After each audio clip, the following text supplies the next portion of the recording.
ఆంధ్రప్రదేశ్ రాష్ట్రం energy efficiency రంగంలో వరుసగా 4సారి జాతీయ ఇంధన సంరక్షణ అవార్డుకు ఎంపికైంది.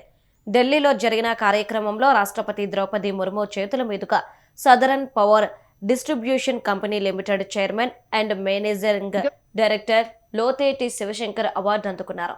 రాష్ట్రానికి వరుసగా 4సారి అవార్డు రావడంతో పలువురు అభినందనలు తెలిపారు.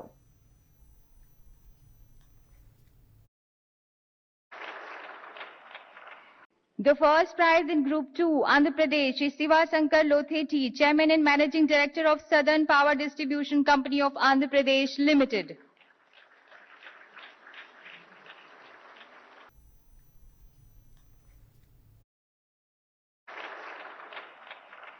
The first prize in Group 2, Andhra Pradesh, is Siva Shankar Lotheti, Chairman and Managing Director of Southern Power Distribution Company of Andhra Pradesh Limited.